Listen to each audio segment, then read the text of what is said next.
जय हिंद दोस्तों, मैं फिर हाजिर हूँ उज्ज्वल परिवार की तरफ से आप लोगों के बीच में अपनी एक और क्लास लेकर के। चलिए दोस्तों, यहीं से शुरू करते हैं, समय खराब नहीं करेंगे। देखिए सर्दी बहुत है।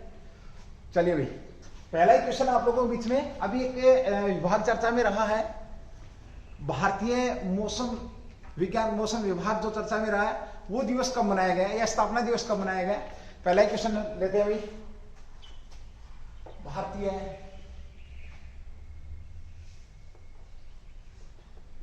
भारतीय मौसम विज्ञान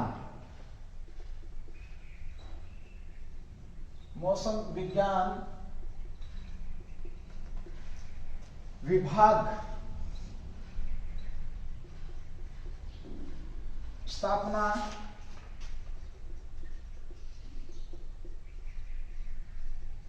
दिवस मनाया गया है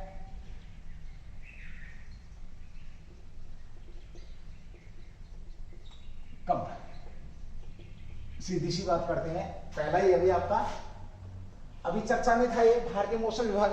वैसे तो चर्चा में रहता है क्योंकि स्ट्रिक्ट जानकारी देने के लिए विभाग प्रसिद्ध अभी मौसम से संबंधित सारी की सारी जानकारी आप लोगों को प्रोवाइड कराता है।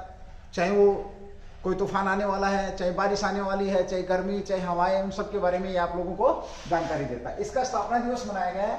तो सबसे पहले यहीं से बात करें भारतीय मौसम विज्ञान विभाग की। तो स्थापना दिवस कब मनाया गया? 15 जनवरी 2022 को ये मनाया गया है। बड़ा अच्छा क्वेश्चन यहाँ पे निकल करके आता है। देखिए 15 जनवरी को हमने आर्मी डे मनाया था, 14 जनवरी को हमने भूतपूर्व सैनिक दिवस मनाया था। ध्यान रखेंगे, मोस्ट इंपोर्टेंट दिवस है। आर्मी डे पे मैं कल बात कर चुका हूं भाई, ठीक है। ओके, आज बात हो रही किसकी? मौसम विज्ञान विभाग स्थापना दिवस मनाया गया 15 जनवरी को। ये कौन से नंबर का था आपका? तो ये क्वेश्चन बड़ा अच्छा रहता है आपका 47वां 147वां स्थापना दिवस मनाया गया है।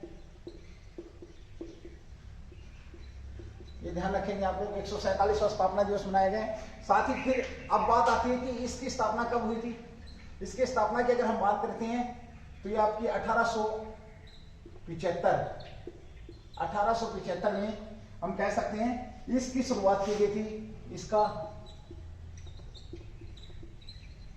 आरंभ किया गया या इसे फर्स्ट बार शुरुआत की गई, एक ही बात है भाई। यहां पे क्वेश्चन देखो, क्वेश्चन है भारतीय वैज्ञानिक मौसम विभाग की स्थापना कब की गई? तो 1875 में की गई। अभी हाल ही में चर्चा में क्यों रहा? क्योंकि 15 जनवरी को हमने मौसम विज्ञान विभाग दिवस मनाया, 15 जनवरी को हमने आर्मी डे भी मनाया था, 14 जनवरी को हमने भूतपूर्व सैनिक दिवस भी मनाया था। याद होनी चाहिए यही क्लास के अंदर ही भाई, ठीक है। साथ में साथ नोट करेंगे। इसकी स्थापना कब की गई थी? 1875 में इसकी स्थापना की गई थी। अब बड़ा सुंदर क्वेश्चन ये आता है कि ये मौसम विभाग विज्ञान जो दिवस है आपका स्थापना दिवस, ये कौन सा मंत्रालय मनाता है?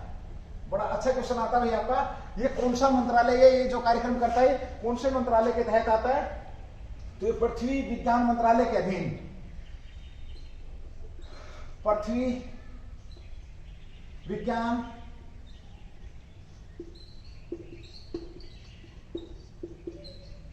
मंत्रालय के अधीन ये आपका क्या आता है? पृथ्वी विज्ञान मंत्रालय के अधीन आपका ये मौसम विभाग आता है भाई।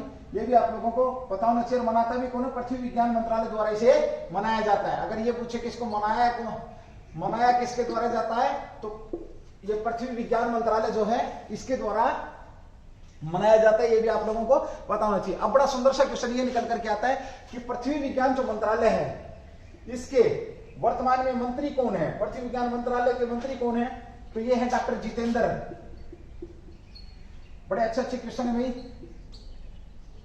जितेंद्र साहब हैं, जितेंद्र सिंह इसके मंत्री हैं। अब यहां पे एक बड़ा सुंदर सा क्वेश्चन ये भी निकल करके आता है कि जो पृथ्वी विज्ञान मंत्रालय है इसकी स्थापना कब करी गई? स्थापना की भी बात कर लेते हैं। इस मंत्रालय की जो स्थापना है वो 29 जैन 2006 में इस मंत्रालय की क्या की गई है? स्थापना की गई है। देखिए बिल्कुल पिन पॉइंट बात कर रहे हैं हम। या फिर मैं बता रहा हूं आप लोगों को, ये जो विज्ञान विभाग मौसम विज्ञान विभाग जो स्थापना दिवस मनाता है, कौन मनाता है? पृथ्वी विज्ञान मंत्रालय मनाता है। ये इसी के अंडर ये काम करता है। इसके मंत्री कौन है? डॉक्टर जितेंद्र सिंह इसके मंत्री हैं। और इस मंत्रालय की स्थापना की बात करें तो कब है? 29 जनवरी 2006। और अगर हम बात करें मौसम विज्ञान विभाग की स्थापना कब करी गई थी? तो ये 1875 में इस विभाग की क्या की गई थी? स्थापना की गई थी। अब चलिए बात करते हैं, देखिए थोड़ा सा और बात करते हैं, जो ये मंत्रालय ये कैसे निकल करके आप लोगों का है, अच्छे क्वेश्चन बनते भाई। 1981 में भारत सरकार ने क्या किया था? भारत सरकार ने एक विभाग बनाया था, भारत सरकार ने एक विभाग बनाया था डीओडी। डीओडी विभाग की स्थापना कब करी गई थी? ये 1981 में की गई थी। ओके, 1982 में 1982 में इस विभाग को अलग बनाया गया, इस विभाग को अलग बनाया गया, और जो कि क्या करता था? समुद्र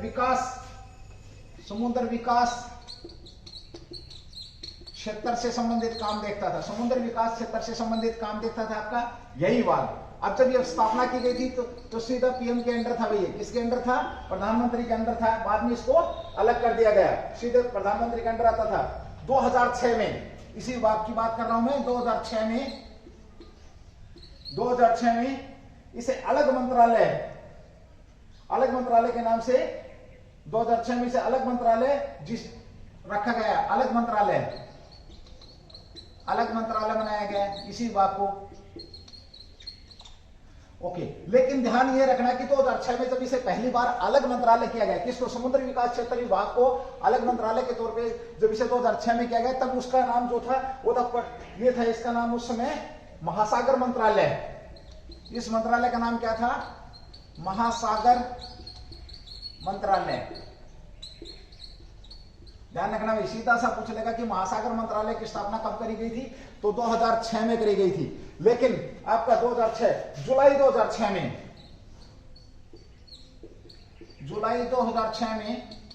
इसी मंत्रालय को जुलाई 2006 में से पृथ्वी विज्ञान मंत्रालय की स्थापना की। इसी मंत्रालय का नाम दे दिया पृथ्वी विज्ञान मंत्रालय कहा गया है, ये आप लोगों को पता होना चाहिए।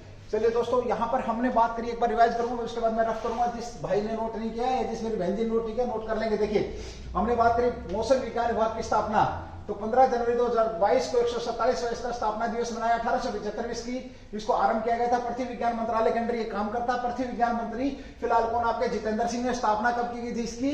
2006 में। 1981 में डीओडी के नाम से एक विभाग बनाया गया था।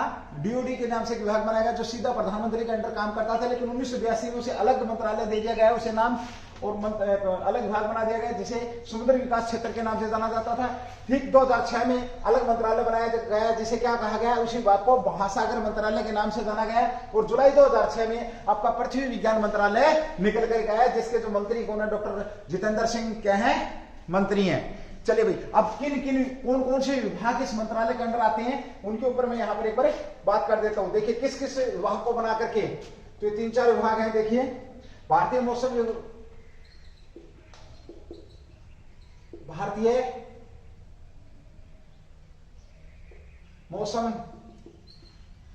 विज्ञान विभाग भाई,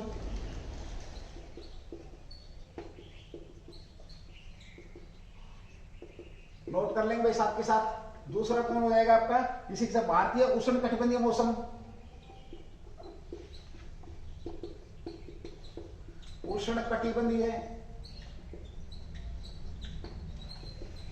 विभाग, विज्ञान संस्थान, कटिबंधीय मौसम विज्ञान संस्थान भाई। तीसरा जो इसके अंदर ऐड किया गया था वो था आपका national centre for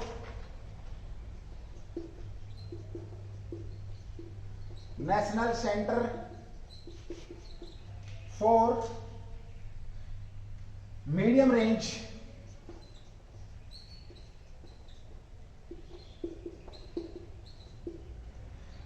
weather forecasting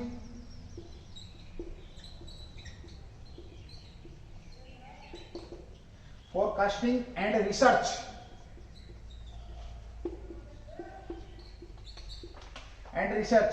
इसको आप लोग कह सकते हो NCMRWF, इन 3 विभागों को मिलाकर के आपका पृथ्वी विज्ञान विभाग मंत्रालय बनता है, या ये कहें कि सारे के सारे किसके अंडर काम करते हैं, आपके पृथ्वी विज्ञान मंत्रालय के अंडर ये आप लोगों के काम करते हैं। ये भी आप लोगों को पता होना चाहिए भी, ठीक है। ओके, ये मेरे ख्याल में आप लोगों ने नोट भी कर लिए होंगे, साथ के साथ एक बार नोट करेंगे, मैं रफ कर रहा हूं भाई, उसके बाद आगे बढ़ेंगे। बड़ा अच्छा क्वेश्चन है, ध्यान रखेंगे, हाईलाइटेड है, 2022 में आप लोगों से पूछा जा सकता है किसी भी परीक्षा में भाई, ठीक। मैं रफ कर रहा हूं, स्क्रीनशॉट अगर किसी ने लेना तो ले सकता है। हमने बात करी है मौसम विभाग की, विज्ञान विभाग दिवस की बात करी, 147वां मनाया गया, पहली बार कब इसकी स्थापना करी गई ये भी आप लोगों को पता लग चुका है। साथ ही हमने बात करी कि कैसे डीओडी की स्थापना की गई जो प्रधानमंत्री के अंडर काम करता था, कैसे समुद्र मंत्रालय की स्थापना की गई 2006 में, कैसे फिर पृथ्वी विज्ञान मंत्रालय निकल करके आया, कौन कौन से 4 भागों को इसके अंदर डाला गया, या ये कह सकते इससे संबंधित है।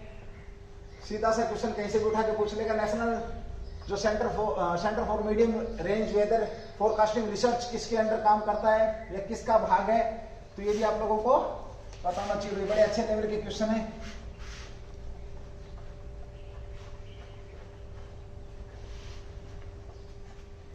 थोड़ा सा मॉइस्चर हो रखा भाई, इस वजह से थोड़ी सी दिक्कत आ रही है।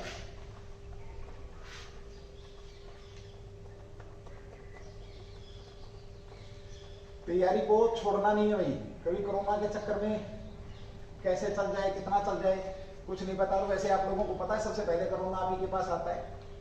कोरोना भी पढ़े लिखे लोगों को पसंद है, करता है, ध्यान रखना। इसलिए तो गवर्नमेंट सबसे पहले तुम्हारे को ही तो लोग करते हैं कि तुम घर बैठो, है ना।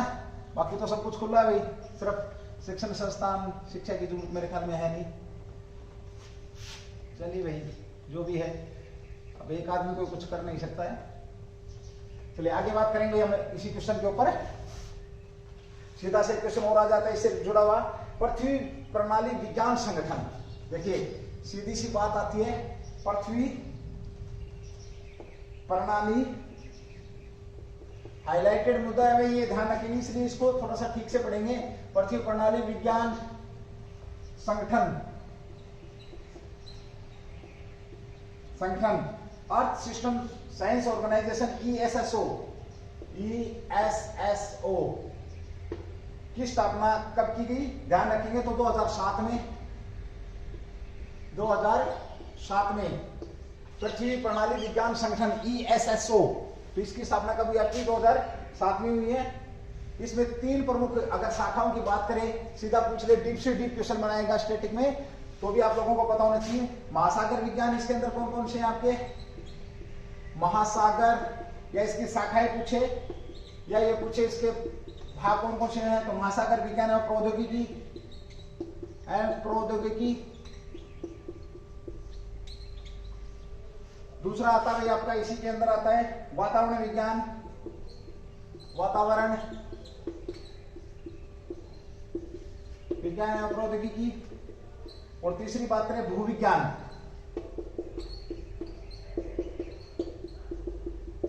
ये तीनों इसके क्या हैं, घटक हैं। आप इस चीज को भी समझ सकते हैं भाई,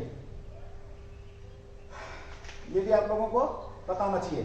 चलिए आगे बात करते हैं आपका मौसम विज्ञान विभाग की, जहां से हमारा क्वेश्चन उठा था। मौसम विज्ञान विभाग स्थापना की बात करते हैं। देखिए इसकी स्थापना आप लोगों को पता लग गई है, IMD के नाम से भी इसको जाना जाता है, ठीक है। ओके, इसका मुख्यालय कहाँ है, हेडक्वार्टर की अगर हम बात करें तो इसकी जब स्थापना की गई थी तो कलकत्ता, ध्यान रखेंगे भाई। बाद में कब आया है, बाद में 1905 में 1905 में कलकत्ता से, और इसे कहां शिफ्ट कर दिया गया, शिमला में भाई। देखो हेडक्वार्टर जब इसकी स्थापना की गई थी तो हेडक्वार्टर कहां था आपका, कोलकाता। उसके बाद 1905 में से कहां शिफ्ट कर दिया गया, शिमला में शिफ्ट कर दिया गया। 1928 में बाद में फिर एक बार इसको चेंज किया गया। 1928 में कहा किया गया इसे, देहरादून, सॉरी पुणे में भाई, कहा किया गया, पुणे में। ओके, और उसके बाद 1944 1944 में इसका जो मुख्यालय था, मौसम विज्ञान विभाग का जो मुख्यालय या हेडक्वार्टर की हमने बात करी थी, ये कहाँ है आपका? दिल्ली मेरी जान। कहा गया है आपका कैपिटल के अंदर है, इसे शिफ्ट कर दिया गया है। कब शिफ्ट किया गया भाई? 1944। कोई भी क्वेश्चन आप लोगों से पूछ सकता है, दिल्ली में हेडक्वार्टर कब बना, आरंभिक काल में हेडक्वार्टर कब बना, ऑप्शन में चारों के चारों डाल देगा। शिमला में हेडक्वार्टर कब था, पुणे में हेडक्वार्टर कब था, और आपका अभी वर्तमान में हेडक्वार्टर कहां है। देखिए बिल्कुल स्ट्रिक्ट जानकारी देता है। 2019 में हमारे राष्ट्रपति महोदय ने भी काफी सराहना करी थी मौसम विज्ञान विभाग की। अगर मैं बात करूं सबसे ज्यादा स्ट्रिक्ट, जैसे डीआरडीओ है, इसरो है और मौसम विज्ञान विभाग है, बहुत हाईलाइटेड मुद्दे हैं, इनको बड़े अच्छे से देखेंगे भी, और बहुत ही बढ़िया बेहतरीन काम कर रहे हैं हमारे देश के लिए भाई ये आप लोगों के। अब बात आती है मौसम विभाग विज्ञान की बात होगी, इसके महानिदेशक कौन है? महानिदेशक, अगर महानिदेशक की अगर हम बात करते हैं तो यह मृत्युंजय महापात्रा भाई, मृत्युंजय महापात्रा क्या वर्तमान में इसके महानिदेशक हैं। ये बात किसकी थी भी आपकी? ये बात हो रही थी किसकी? भारतीय मौसम विज्ञान विभाग की स्थापना की बात करी, दिवस की बात करी, मंत्रालय की बात करी, किस किस से मिलकर के बना उसकी बात करी, और इसका हेडक्वार्टर की बात करी हमने, महानिदेशक की बात करी है। अब आ जाओ एक बार थोड़ा सा विश्व मौसम विभाग की बात कर लेते हैं एक बार। विश्व मौसम विज्ञान संगठन, विश्व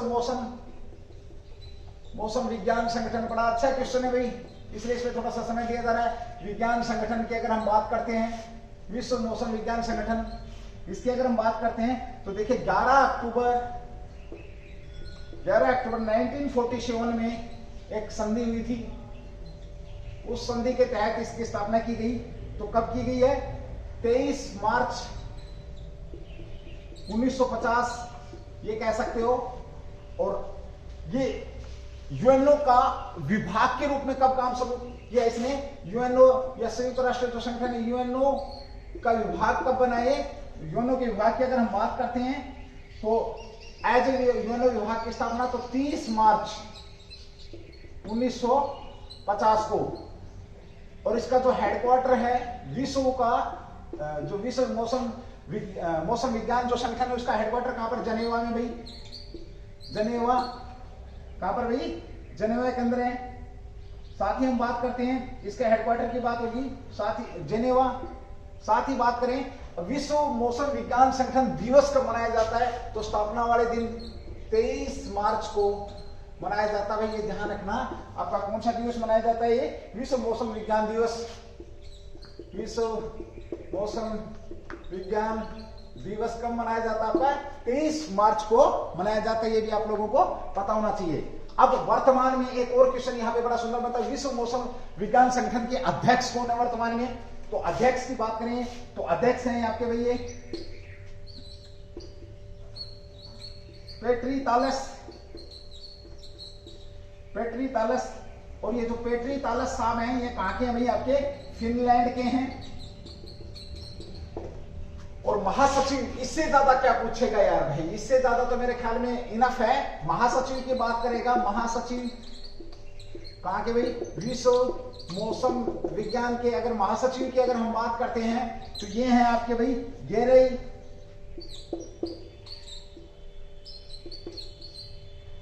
एड्रियन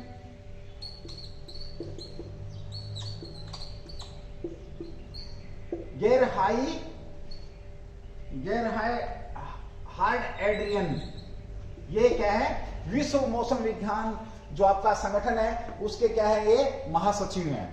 एक बहुत बेस्ट क्वेश्चन आप लोगों के बीच में आ चुका है और मेरे ख्याल में इससे बेहतरीन कुछ हो भी नहीं सकता भाई। हमने यहाँ पर बात करनी है, सारी की सारी रिवाइज नहीं करूंगा, समय नहीं है, आगे बढ़ते हैं भाई। वैसे एक बार बता देता हूं, फिर भी अगर किसी का कोई अभी जुड़ा हो, समझ में नहीं आ रही हो राइटिंग वगैरह, देखिए हमने बात करी मौसम विज्ञान विभाग दिवस की स्थापना की बात करी तो 15 जनवरी को स्थापित किया गया। 1875 में इसकी स्थापना की गई थी। मनाया 15 जनवरी को गया है, अभी हाल ही में कल मनाया गया है। आज 16 जनवरी है तो कल इसको मनाया हमने भाई, ठीक है। आर्मी डे के साथ इसको भी मनाया हमने। इसको मनाता कौन है आपका? पता पृथ्वी विज्ञान मंत्रालय। तो यह सीधा सा क्वेश्चन करेंगे, पृथ्वी विज्ञान मंत्रालय के अंडर काम करता है, ये भी आप लोगों को पता होना चाहिए। पृथ्वी विज्ञान मंत्रालय की स्थापना कब करी गई थी? 2006 में। उससे पहले क्या था? ये मंत्रालय के नाम से 2006 में जाना था। जुलाई में इसे पृथ्वी विज्ञान मंत्रालय कहा गया। इससे पहले क्या था, 1981 में से डीओडी जो प्रधानमंत्री के तहत सीधा काम करता था, विभाग की स्थापना की गई थी मौसम को लेकर के। उसके बाद फिर 1982 में ही उस विभाग को अलग कर दिया गया था। उस समय इसे महासागर क्षेत्र विकास के नाम से जाना जाता था। बाद में हमने इसके मंत्री की बात करी तो जितेंद्र साहब इसके मंत्री थे। साथ ही फिर हमने बात करी कि किन किन से मिलकर के बनाया। साथ ही फिर हमने बात करी अपनी 2007 में जो कि पृथ्वी प्रणाली विज्ञान संगठन की ESSO की स्थापना 2007 में। इसमें 3 शाखाएं हैं, महासागर विज्ञान है, वातावरण विज्ञान है और आपका भू विज्ञान है। साथ में फिर हमने बात करी इसकी अपने मौसम विज्ञान की स्थापना की बात करी, तो आपको पता ही हो गया। महानिदेशक की बात करी मृत्युंजय महापात्रा साहब है। हेडक्वार्टर कहाँ, कलकत्ता में। कलकत्ता के बाद कहाँ पर आया आपका ये, कलकत्ता के बाद आपका शिमला, शिमला के बाद कहाँ है आपका पूना, पूना के बाद कहाँ है आपका ये दिल्ली। 1944 में फाइनली अभी है इसका हेडक्वार्टर कहाँ पर है, दिल्ली के अंदर। उसके बाद हमने विश्व की बात करी। विश्व विज्ञान मौसम विज्ञान दिवस कब मनाया जाता है, 23 तारीख को, क्योंकि 23 तारीख को इसकी स्थापना कर दी गई थी। संधि इसको लेकर के 11 अक्टूबर 1947 को संधि हुई थी और इसने जिनेवा यूएनओ के तहत विभाग के तौर पर इसने 30 मार्च से काम करना शुरू किया और वर्तमान में इसका हेडक्वार्टर कहाँ, जिनेवा के अंदर है। और पेट्रियट तालस जो क्या है इसके महानिदेशक है, कहाँ के, फिनलैंड के। महासचिव की बात करी तो गेरहार्ड एड्रियन क्या है इसके वर्तमान में महासचिव है। चलिए मैं इसको रफ कर रहा हूं, जिस भी भाई या बहन ने नहीं लिखा है तो वो दोबारा से अपना देख लेंगे, बैक करके देख लेंगे। चलिए भाई दोस्तों, बहुत बढ़िया बेहतरीन क्वेश्चन है। और कल ये एक और बहुत सुंदर काम हुआ जिसके ऊपर मैं अभी बात करूंगा आप लोगों से। कल 15 जनवरी को विश्व का सबसे बड़ा राष्ट्रीय ध्वज फहराया गया है। विश्व का सबसे बड़ा राष्ट्रीय ध्वज कब फहराया गया? सीधा सा क्वेश्चन आपका यही बनता है, कब फहराया गया, किसने बनाया था, उद्देश्य क्या था। ये सारी चीजें अभी होने वाली हैं आप लोगों की इस अगली क्लास में। बहुत कुछ है, कागज की चप्पल आने वाली है। कौन से मंदिर में, किस मंदिर में जाने के बाद कागज की चप्पल बनाने का डिसीजन लिया गया, इसके ऊपर भी बात होने वाली है आप लोगों की। साथ ही सेंट्री पैड कहां पर, कौन सी पंचायत सेंट्री पैड बांट रही है या चर्चित विषय रहा है, उसके ऊपर भी हम बात करने वाले हैं। साथ ही आगे एक और आप लोगों का बहुत बेहतरीन क्वेश्चन आने वाला है कि खादी ग्राम उद्योग को लेकर के भी हम यहाँ पर बात करने वाले हैं। ये सारे के सारे क्वेश्चन अभी अगली क्लास में इसी क्लास के अंदर होने वाले हैं। क्लास को स्किप नहीं करना है, नहीं तो धोखा खा जाओगे कि ये क्वेश्चन इस क्लास में थे और हमें पता ही नहीं लगा। मैंने बातों में सारे के सारे क्वेश्चन आप लोगों के बीच में रख दिए हैं। तो क्वेश्चन है, विश्व का सबसे बड़ा राष्ट्रीय ध्वज कब फहराया गया? विश्व, अरे आजा यार, गीला हो गया। विश्व का सबसे बड़ा राष्ट्रीय ध्वज, विश्व का सबसे बड़ा राष्ट्रीय ध्वज फहराया गया है। सबसे अच्छा क्वेश्चन तो ये आता कि पहले तो यही आता कि विश्व का सबसे बड़ा राष्ट्रीय ध्वज भारत में कहां पर फहराया गया और क्यों फहराया गया। देखिए, विश्व का सबसे बड़ा राष्ट्रीय ध्वज की अगर मैं बात करूं तो 15 जनवरी को विश्व का सबसे बड़ा राष्ट्रीय ध्वज फहराया गया। कहां पर? लोनेवाला। अरे बॉर्डर फिल्म देखिए भाई, 15 जनवरी को फहराया गया। कहां पर फहराया गया ये आप लोगों को पता है? लोनेवाला। लोनेवाला कहां पर भाई? लोंगेवाला, सॉरी माफी चाहूंगा, लोंगेवाला। ये लोनेवाला नहीं कह सकते हम, इसे लोंगेवाला।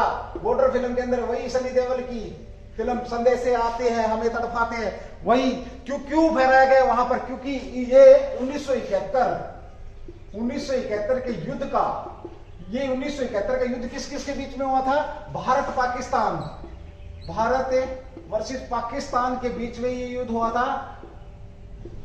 कमीना पाकिस्तान, इसके बीच में ये युद्ध हुआ था। और इसमें विजय किसकी हुई थी आप लोगों को पता बताने की जरूरत नहीं है। जहां पर हमारे शेर खड़े हो जाए वही जंगल हमारा, वही सब कुछ हमारा। वही चलिए, तो लोंगेवाला में विश्व का सबसे बड़ा राष्ट्रीय ध्वज फहराया गया है। 15 जनवरी को फहराया गया है। कारण क्या था? 1971 में जो लोंगेवाला था ये प्रमुख केंद्र था, प्रमुख केंद्र, युद्ध का प्रमुख केंद्र। किसका प्रमुख केंद्र था? युद्ध का प्रमुख केंद्र था। ये हाईलाइटेड जगह थी, इस वजह से यहां पर ये फहराया गया भाई। अब आ जाओ इस ध्वज की अगर हम बात करते हैं। देखिए ये ध्वज सबसे पहले तो ये सेना दिवस पर फहराया गया। बहुत अच्छी चीजें नोट करेंगे भाई। सेना दिवस पर फहराया गया है, आप लोगों को पता होना चाहिए। दूसरा किसका बनाया है? खादी का, और खादी का बनते ही आप लोगों को ध्यान आना चाहिए, खादी ग्राम विकास के तहत केवीआईसी, तुरंत खादी आते हैं आपके दिमाग में जाना चाहिए। केवीआईसी किसके द्वारा बनाया गया? ये खादी विकास, खादी विलेज इंडस्ट्रीज कॉर्पोरेशन कह सकते हो आप इसको भाई, खादी ग्रामोद्योग उद्योग विभाग कह सकते हो। इसके साइज की बात करें, ध्वज जो हमारा प्यारा ध्वज है, ये जो ध्वज विश्व का सबसे बड़ा राष्ट्रीय ध्वज है, इसकी जो लंबाई है 225, अरे वाह बहुत बढ़िया भाई, 225 फीट, क्या है ये? 225 फीट लंबा है। साथ ही बात करें दोस्तों, 225 फीट लंबा है, और चौड़ाई की बात करें तो 150 फीट चौड़ा है भाई। ये कितना चौड़ा है? 150 फीट चौड़ा है। और भाई बहुत अच्छी बात है कि 70 कारीगरों ने मिलकर के, कारीगर 70 कारीगर, या कह सकते हो आप जिन्होंने बनाने वाले जो लोग थे 70 लोगों ने मिलकर के कितने दिन में? 49 दिन में। कितने दिन में तैयार किया इसे? 49 दिन में। देखो 70 लोगों ने देश प्रेम की भावना दिखाते हुए 49 दिन में इस विश्व के सबसे बड़े पूरे कीर्तिमान स्थापित कर दिया। लोंगेवाले के अंदर सेना दिवस के ऊपर ये फहराया गया है भाई, ठीक है, ओके। इसकी जो अवधारणा थी वो क्या थी? देखिए, केवीआईसी द्वारा आजादी का अमृत महोत्सव मनाने के लिए ध्वज की अवधारणा तैयार की। आजादी का अमृत महोत्सव मनाने के लिए ध्वज की अवधारणा तैयार की गई। ध्वज की तैयार की, ध्यान रखेंगे भाई। ज्यादा आई कॉन्टेक्ट आप लोगों से बना नहीं पा रहा है क्योंकि भाई बोलना भी पड़ रहा है, लिखना भी पड़ रहा है और देखना भी पड़ रहा है, सारी चीजें करनी पड़ रही है, ध्यान भी रखना पड़ रहा है, ठीक है। आप लोग समझदार हैं, साथ के साथ नोट करेंगे, जहां समझ में नहीं आता है एक से 3 बार रिपीट करता हूं, ठीक है, ओके भाई। अब थोड़ी सी बात करेंगे, देखिए इसके बीच में हमने बात करी इसकी लंबाई और चौड़ाई की, तो लंबाई चौड़ाई और कारीगरों की बात करें, एक चीज इसके बीच में छूट चुकी है आप लोगों की, वो क्या थी कि जो अशोक चक्र है, अशोक चक्कर का व्यास कितना है? व्यास, बहुत बढ़िया क्वेश्चन है आप लोगों का। तो अशोक चक्कर का जो व्यास है ये आप लोगों का 30 फीट, 30 फीट कह सकते हो आप, 30 फीट अशोक चक्कर का क्या है? व्यास है। ये भी बड़ा सुंदर क्वेश्चन है, पूछ लेगा, हाईलाइटेड मुद्दा है, कहां पर बनाया गया है, किसके तहत किया गया है, ये आप लोगों को पता होना चाहिए भाई। अगला है आपका केवीआईसी के ऊपर थोड़ी सी बात करूं। देखिए उससे पहले मुझे इसको एक बार थोड़ा सा रफ करना पड़ेगा भाई, कर सकते हैं हम यहाँ पर भी, चलिए देखिए। केवीआईसी आपका एक वैधानिक निकाय है, कैसा है? वैधानिक निकाय है। केवीआईसी वैधानिक निकाय, तो जरूरी बात है कोई अधिनियम आया होगा, तो अधिनियम देखिए इसको पूरा लिखेंगे, खादी ग्राम उद्योग अधिनियम। इसकी स्थापना जो थी खादी ग्राम उद्योग, खादी ग्राम उद्योग अधिनियम 1956 के तहत 1957 में स्थापना की गई या बनाया गया। सीधा सा पूछेगा केवीआईसी आयोग को कब स्थापित किया गया, किस अधिनियम के तहत? तो 1956 अधिनियम के तहत, खादी ग्राम उद्योग अधिनियम 1956 के तहत 1957 में से बनाया गया था। ये आपका कैसा है? संवैधानिक, यानी कि संविधान के अंदर इसका जिक्र है भाई, ठीक है। ये भी बड़ा अच्छा क्वेश्चन आप लोगों का। और इसी के साथ जब केवाईसी का इसका जिक्र चल ही रहा है तो इसने कुछ और भी किया है, क्या किया है उसके ऊपर हम बात कर लेते हैं भाई। एक बार ये नोट करेंगे आप लोग,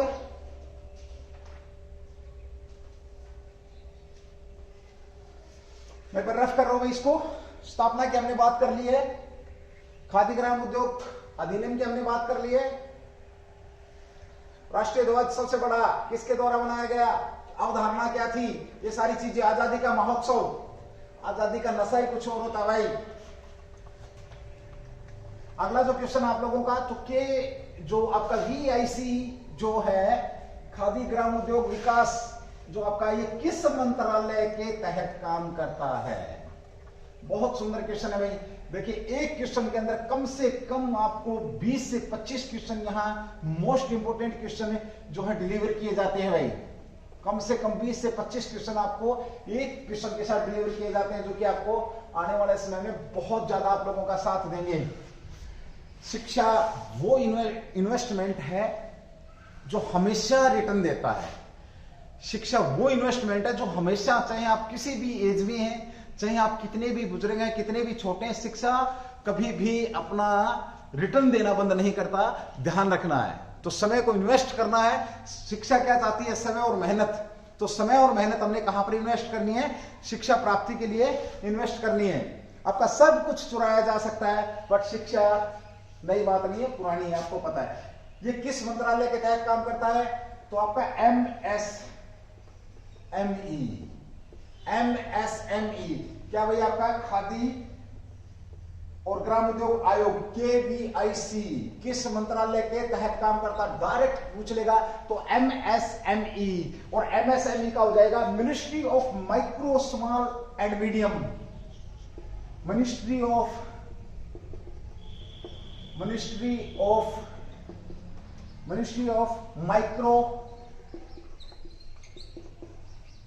माइक्रो स्मॉल एंड मीडियम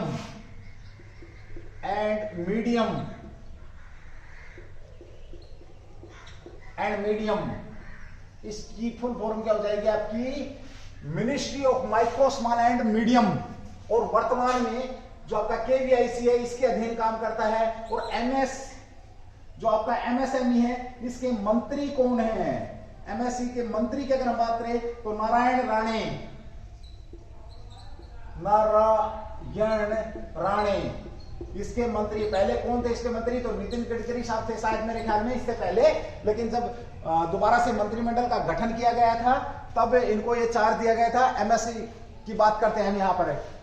चलिए भाई, KYC इसके तहत काम करता है, ये आप लोगों को पता है। ओके, अभी हाल ही में इन्होंने कागज की चप्पल लॉन्च की है। अब ये KVIC, अगला क्वेश्चन यहां पर ये आता है कि वर्तमान में, सीधी सी बात करें, क्वेश्चन अगला ले लेंगे आप लोग, मेरे ख्याल में 5वां या चौथा है। वर्तमान में कागज की चप्पल लॉन्च किस मंत्रालय द्वारा की गई? कागज की चप्पल लॉन्च हुई अभी किस मंत्रालय द्वारा?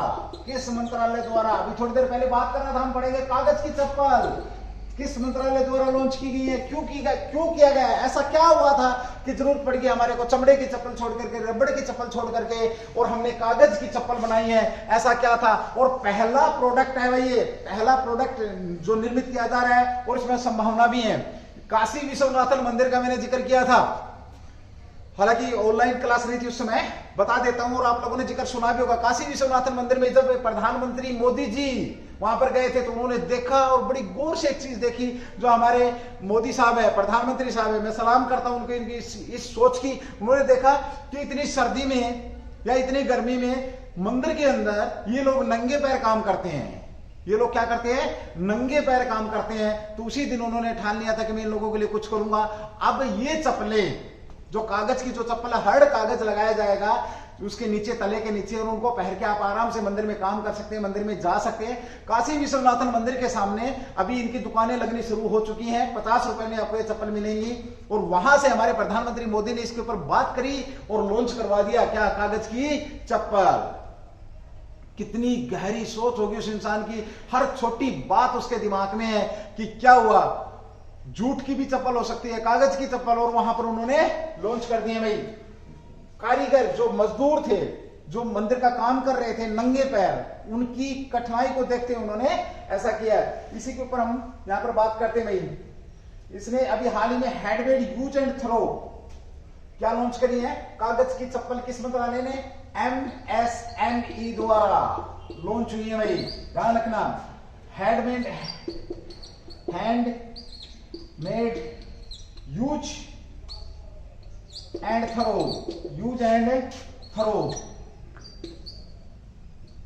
थ्रो पेपर स्लीपर्स लॉन्च करी हैं। किसने करी हैं? इन्होंने करी हैं। बैकग्राउंड मैंने बता दिया आपको। प्रधानमंत्री साहब जब काशी विश्वनाथन मंदिर के लिए गए थे, कॉरिडोर के लिए, तो वहां पे उन्होंने जब ये चीज देखी थी, तो इसको देख करके उनके दिमाग में बात ये आ चुकी थी भाई। ठीक है, अगला क्वेश्चन यहीं पर एक और आता है। KYC ने KVIC ये भी केवीआईसी, क्योंकि केवीआईसी एमएसएम के ही तहत काम करता है, तो इन्होंने क्या किया,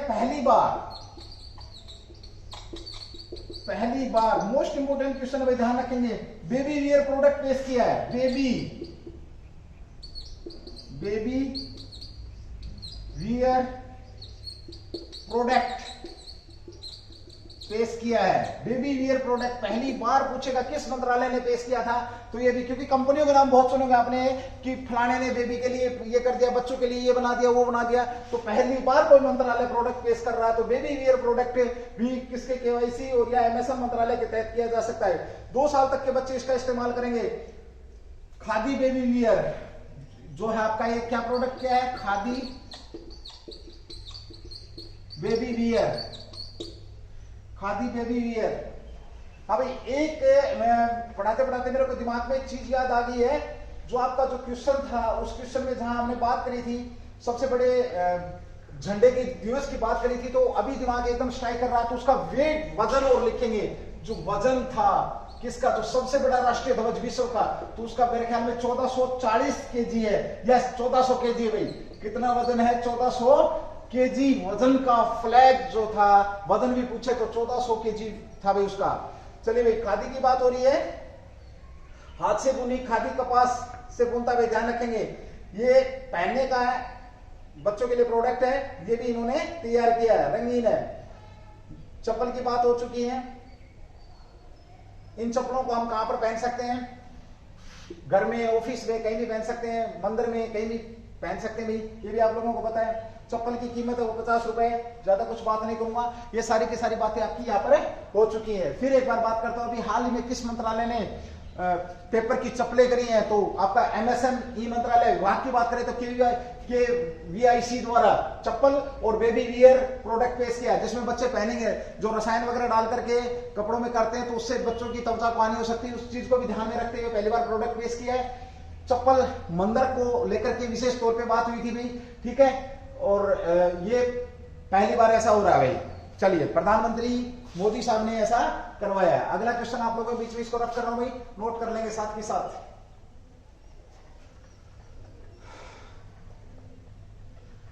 अभी हाल ही में हमने एक इंजन का सफल प्रशिक्षण किया है, किसका, हमारा जो इसरो ने एक इंजन का सफल प्रशिक्षण किया है, जो गगनयान के लिए काम आएगा। उससे कौन सा इंजन होगा, जो हमारी मिशन, गगनयान के तहत कितनी मिशन है, कितनी मिशनों पर आदमी जाएंगे, वो भी क्वेश्चन आप लोगों के बीच में भी आ रहा है। चलिए भाई, पढ़ते रहिए, मस्त रहिए, कंटेंट अगर आप लोग प्यार दिखाते रहेंगे, खैर प्यार तो अब जानते ही नहीं है, दिखाना तो बहुत दूर की बात है। क्लास का जो लेवल है, वही व्यू देख करके वही समय आ रहा है, वही 8, 10, 12, 15 घंटे, 20 घंटे, मुझे समझ में नहीं आ रहा कि कहाँ पे हम फेलियर हैं भाई। या तो तुम पढ़ना नहीं चाह रहे, या फिर हो सकता है हम आप लोगों के लेवल का नहीं पढ़ा रहे, दो ही चीजें हैं।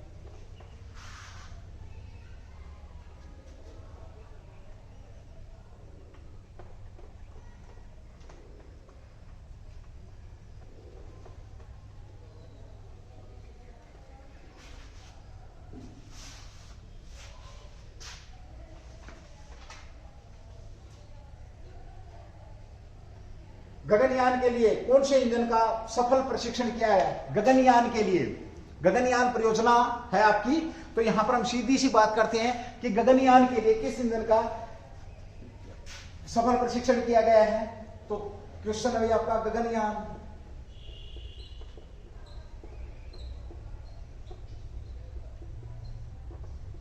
हाल ही में गगनयान के लिए किस इंजन का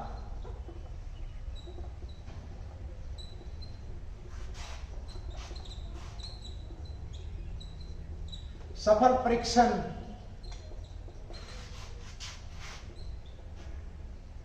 किया गया।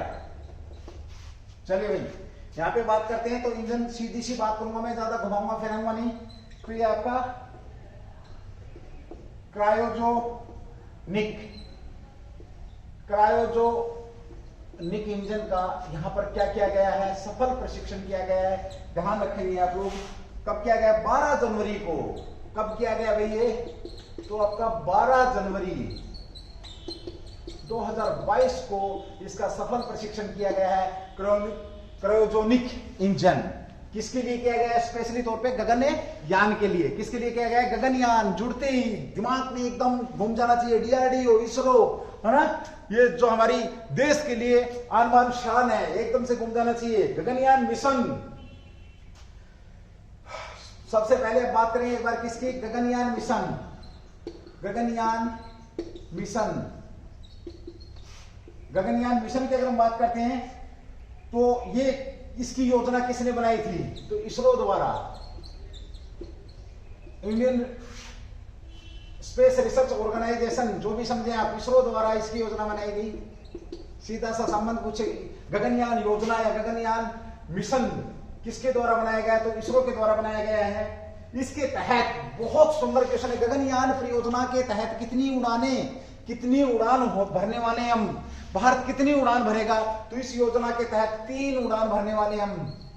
कितनी उड़ान? 3 उड़ान भरने वाले हैं। देखिए क्वेश्चन कोई भी फंस सकता है, क्वेश्चन कोई भी इंपॉर्टेंट नहीं है और कोई भी आपका बेकार नहीं है। जो पेपर के अंदर आ गया वही इंपॉर्टेंट है। हम इंपॉर्टेंट उसको बोल देते, जो हाईलाइटेड होते हैं उन्हें इंपॉर्टेंट बोल देते हैं। देखिए जीके पढ़ने का तरीका बताता हूं आप लोगों को, जिंदगी में मार नहीं खाएंगे। जीके को जितना स्प्रेड करेंगे आप, जितना स्प्रेड करेंगे, पहला पॉइंट। दूसरा ये कि क्यों के पीछे, ऐसा क्यों, बस 2 ही चीजें पकड़ के चलना। जीके के साथ आप स्प्रेड करेंगे, उसको बखेर के देखेंगे। फॉर एग्जांपल हमने लिया कि भाई भारत में जो अभी गर्मागर्मी हो रही है चुनाव को लेकर के, मैं उसी की बात कर लेता हूं। जैसे चुनाव हो रहे हैं तो फिर हमें ये पता होना चाहिए भारत में चुनाव कैसे हो रही है, चुनाव पहली बार कब हुए, चुनाव का प्रकार क्या है, विदेशों में कौन से चुनाव होते हैं, विदेशों में चुनाव की अवधारणा आई कहां से, ये चुनाव जरूरी क्यों है। तो एक बिल्कुल आपका जो एक्सप्लेनेशन है और जो आपका कॉन्सेप्ट है वो 100% क्लियर हो जाएगा। और आजकल वो जो समय था ऑनलाइन में बड़ा, वो पीछे गया भाई, ध्यान रखेंगे। 3 उड़ानें भरी हैं और यहां पर ध्यान रखना 2 उड़ान। यहां क्वेश्चन करेगा कितनी उड़ानें मानव रहित होने वाली हैं। मानव रहित यानी कि मानव होंगे नहीं उसके अंदर, क्या नहीं होंगे? इंसान नहीं होंगे। तो 2 उड़ान आपकी मानव रहित रहने वाली है। और एक उड़ान जो है इसमें आपकी एक महिला सहित 3 लोग जाएंगे। एक महिला भी जाने वाली है, महिला, जय हो मातृ शक्ति, महिला सहित 3 लोग जाने वाले हैं। 3 लोगों का प्रोग्राम है भाई, 3 लोग जाएंगे, ये ध्यान रखिए। एक मानव रहित उड़ान रहेगी और इसमें एक महिला से 3 भारतीय अंतरिक्ष यात्री जाएंगे। गगनयान मोस्ट इंपोर्टेंट क्वेश्चन यहां पे जो कि काफी बार पूछा गया है। गगनयान को कौन सा, या ये कहें कि लॉन्च किससे किया जाएगा? गगनयान को लॉन्च, गगनयान, ये परियोजना की बात थी, मिशन की बात थी, योजना की बात थी। अब गगनयान जो लॉन्च है ये किससे लॉन्च किया जाएगा? बहुत मोस्ट इंपोर्टेंट क्वेश्चन है आप लोगों का। तो ये जो GSLV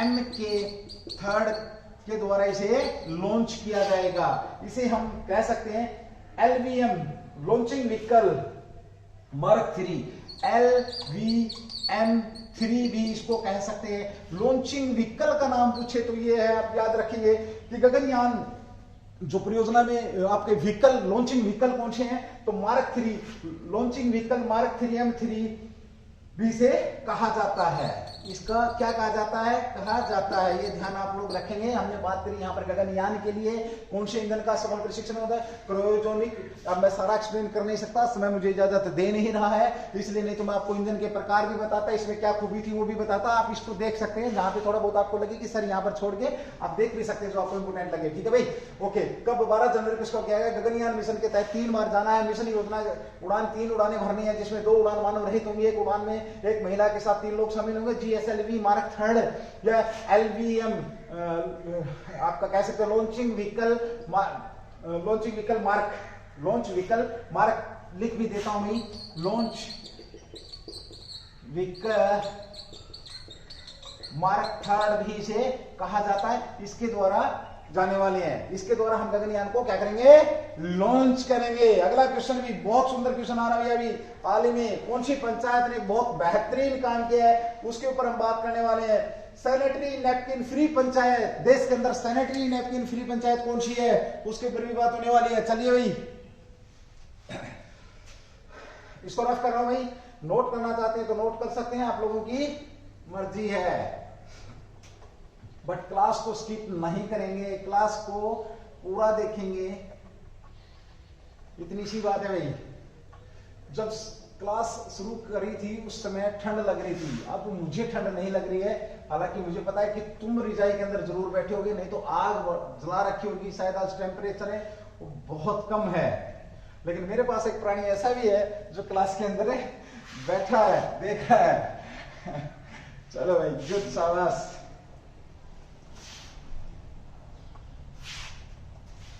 पढ़ते रहिए भाई, बढ़ते रहिए। भीमराव अंबेडकर साहब जो बात गलत नहीं बोल के गए, जिन्होंने संविधान, जिनको संविधान का जनक कहा जाता है, उन्होंने एक बात बोली थी, शिक्षा वो शेरनी का दूध है जो जितना पिएगा उतना दहाड़ेगा। क्वेश्चन था भाई, ये भी ध्यान रखेंगे। शिक्षा इन्वेस्टमेंट, इससे बेहतर और कोई इन्वेस्टमेंट हो ही नहीं सकता है। चलिए भाई, अगला क्वेश्चन भी आप लोगों के बीच में बहुत शानदार क्वेश्चन आ रहा है, बहुत बढ़िया क्वेश्चन। भारत की पहली सैनिटरी नैपकिन फ्री पंचायत कौन सी बनी है? भारत की पहली सैनिटरी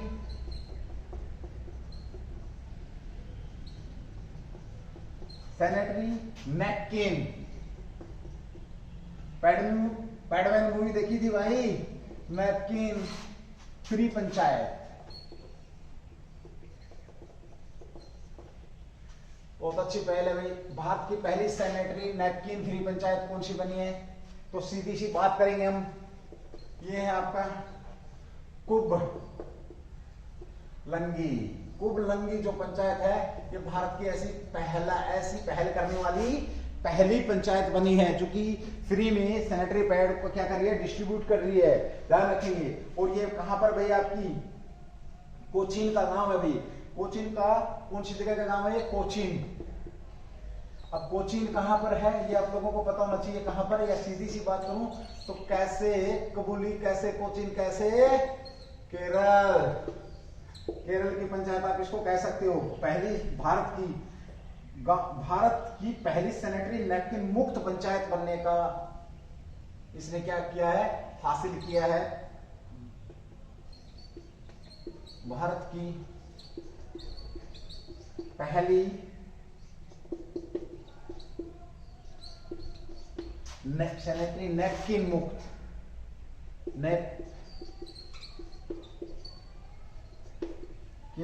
पंचायत।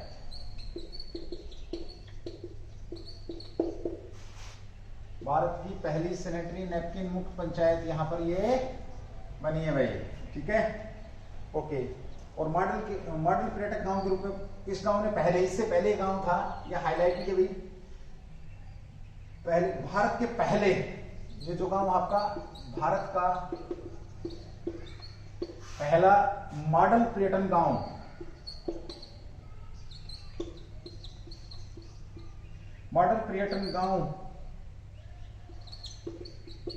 गांव भी रहा भाई। भारत का पहला मॉडल पर्यटन गांव भी रहा है, ये भी आप लोगों को पता होना चाहिए भाई, ओके। इसके अंदर जो पहल है, इसमें क्या होगा, कबूली गांव में, इस गांव में क्या होने वाला है, 18 वर्ष से अधिक उम्र की महिलाओं को मेंस्ट्रुअल कप बांटे जाएंगे।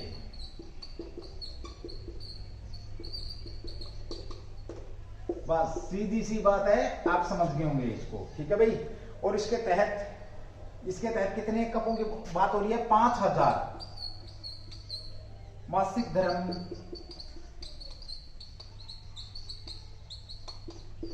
कब बांटे जाएंगे, कितने, 5000, ठीक है,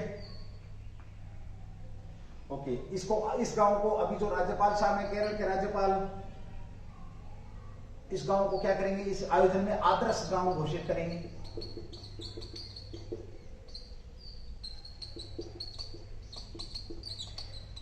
ये भी आप लोगों को चाहिए भाई, ठीक है। कौन सा गांव घोषित करने वाले हैं? आदर्श गांव घोषित करने वाले हैं।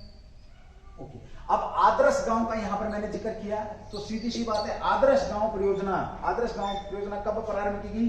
तो 11 अक्टूबर 2014 को ये भी प्रधानमंत्री पीएम मोदी द्वारा इस परियोजना का क्या किया गया?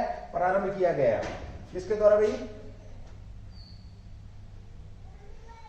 11 अक्टूबर 2014। अब इंपोर्टेंट क्वेश्चन यहां पर यह बनता है कि आदर्श ग्राम परियोजना या योजना का आरंभ प्रधानमंत्री मोदी के द्वारा किसके जन्मदिन पर प्रारंभ किया गया है? तो ये जयप्रकाश नारायण के जन्मदिन पर। कब भाई?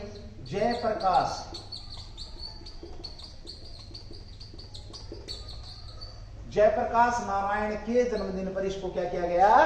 प्रारंभ किया गया। देखिए, हमने बात करी भारत की ऐसी कौन सी पहली पंचायत है? तो आपका कुबलंगी कोचीन के अंदर भाई। कहां पर? केरल। भारत की पहली सैनिटरी नैपकिन मुक्त पंचायत, भारत का पहला मॉडल पर्यटक गांव का भी प्रशंसा प्राप्त कर चुका। 18 वर्ष से अधिक उम्र की महिलाओं को मेंस्ट्रुअल कप बांटे जाएंगे। कितने? 5000 मासिक धर्म कप बांटे जाएंगे। और इसी आयोजन पर राज्यपाल इसे आदर्श गांव घोषित करेंगे। और आदर्श गांव की बात करें हमने, आदर्श गांव योजना 11 अक्टूबर 2014 को प्रधानमंत्री मोदी के द्वारा इसको प्रारंभ किया गया। और ये किसके? जयप्रकाश नारायण के जन्मदिन पर। किसके जन्मदिन पर भाई? जयप्रकाश नारायण के जन्मदिन पर। बहुत शानदार क्वेश्चन है भाई, बहुत बढ़िया पहल है, अच्छा क्वेश्चन है, तो आप लोग जरूर इसको पढ़ेंगे, ठीक है भाई। चलिए, बहुत ही बढ़िया भाई, बहुत शानदार पढ़ाई कर रहे हैं आप लोग। ये अलग बात है कि आप प्यार दिखा नहीं रहे हैं, कोई बात नहीं, मैं मेरा काम कर रहा हूं, आप अपना करते रहिए। जो आपका काम है नफरत फैलाने वाला ना, करते रहिए। शाबाश, वेल डन, लगे रहिए। कहीं तो जाएंगे, रास्ता कहीं ना कहीं तो जाएगा। अगला क्वेश्चन बहुत बेहतरीन क्वेश्चन आ रहा है। एमपीएटीजम का सफल प्रशिक्षण किया अभी हाल ही में भारत ने। किसका भाई? एमपीएटीजीएम का सफल प्रशिक्षण किया। कब किया? किसने किया? क्यों किया? वो सारी की सारी बातें होनी है। टैंक को तोड़ने के लिए हमें क्या चाहिए? युद्ध के दौरान। आजकल जो भारत है, कल परसों में कोई न्यूज में मैं देख भी रहा था भाई, शायद पाकिस्तान मीडिया बोल रही थी कि भारत बहुत ज्यादा शक्तिशाली बन रहा है, सेना को बहुत ज्यादा मजबूत कर रहा है, बहुत सारी चीजें सेना को प्रोवाइड करा रहा है। अच्छी बात है। और जय हो डीआरडीओ, जय हो इसरो। जो देश का नाम बता दो सारी दुनिया को कि हम हिंदुस्तानी हैं। बहुत बढ़िया भाई। और तुम भी बता दो अपने घर वालों को कि जो तुमने सपने देखे हैं वो पूरे करके छोड़ूंगा मैं, ठीक है, चाहे कैसे भी। लेकिन दोस्तों ध्यान रखना, बाबा जी के आशीर्वाद के चक्कर में नहीं रहना है। एडमिट कार्ड किसी धोने पे ले जाके नहीं रखने हैं। चलिए भाई, किसी की धार्मिक भावनाओं को ठेस पहुंचाना मेरा इरादा नहीं है, नाराज हो जाएगा। चलिए भाई, एमपीएटीजीएम का सफल प्रशिक्षण, एमपीएटीजीएम का सफल परीक्षण किया है। का सफल परीक्षण किसने किया है? ये आप लोग जानते हैं। परीक्षण, जय हो डीआरडीओ। किसने किया भाई? DRDO, defence research development organisation. इसके द्वारा डीआरडीओ ने, डिफेंस रिसर्च डेवलपमेंट ऑर्गेनाइजेशन, स्थापना आप लोगों को पता है 58। और ये है क्या भाई? स्वदेश में निर्मित। ये जो आपका है ये क्या है? स्वदेश निर्मित। ये भाई टैंक को तोड़ने के लिए एक मिसाइल कह सकते हो आप, छोटी मिसाइल कह सकते हो, कम दूरी की मिसाइल कह सकते हो, जिसे बंदा उठा करके और इसे फायर कर सकता है, किसी भी प्लेटफॉर्म से इसको फायर किया जा सकता है। उसका टैंक तोड़ने के लिए हमने पहले बात करी थी। किसकी बात करी थी हमने? मिसाइलों में। एक क्लास थी मेरी जिसमें मैंने मिसाइल के ऊपर बहुत सुंदर, बहुत बेहतरीन टॉपिक बनाया था। उसके अंदर हमने नाग मिसाइल का जिक्र किया था, एंटी टैंक मिसाइल, नाग मिसाइल। तो वहां पर यहां पर इन्होंने एक एमपीएटीजीएम का भी यहां पर एक और सफल प्रशिक्षण कर दिया। स्वदेश में विकसित टैंक रोधी मिसाइल है, स्वदेश विकसित टैंक रोधी। कैसी मिसाइल है भैया आपका? ये टैंक रोधी मिसाइल है, स्वदेश यानी कि भारत में ही विकसित है, टैंक रोधी मिसाइल है, कम वजन वाली है, कम वजन वाली।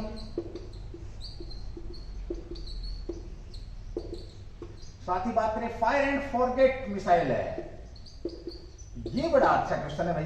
फायर एंड फॉरगेट, फायर करो और भूल जाओ, फॉरगेट मिसाइल किस प्रकार की मिसाइल है? आपकी फायर एंड फॉरगेट मिसाइल है। बहुत बढ़िया भाई, आपसे सीधा सा पूछ लेगा हाल में फायर एंड फॉरगेट मिसाइल जो किसके द्वारा करी गई है सफल प्रशिक्षण, तो डीआरडीओ नाम क्या है? एमपीएटीजीएम का इसको नाम दिया गया है, ये भी आप लोगों को पता होना चाहिए भाई।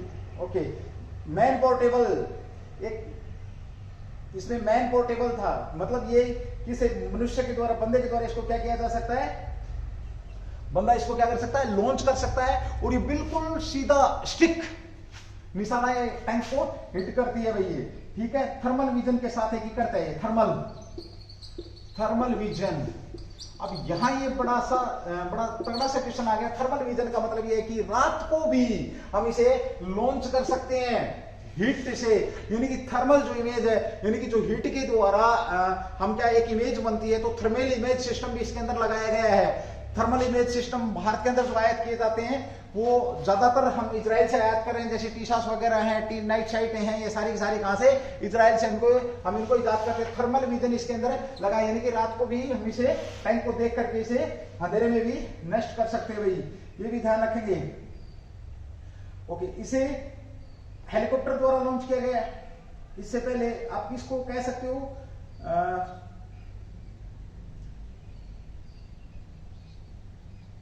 इसका जो वजन है देखिए, यह मिसाइल आपकी high explosive anti tank warhead से लैस है। हाई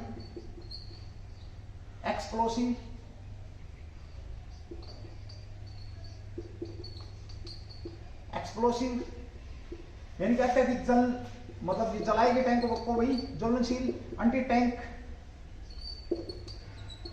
वारहेड की अगर मैं बात करूं तो जैसे ये आपकी मिसाइल है, तो इसके आगे जो तीखा सा होता है इसको वारहेड बोलते हैं भाई, वारहेड। ध्यान रखना, जो टकराता जाकर के ब्लास्ट होता है, ये हाई एक्सप्लोजिव है, high explosive anti tank warhead से ये आपका लैस है। और इसकी जो लंबाई है 1300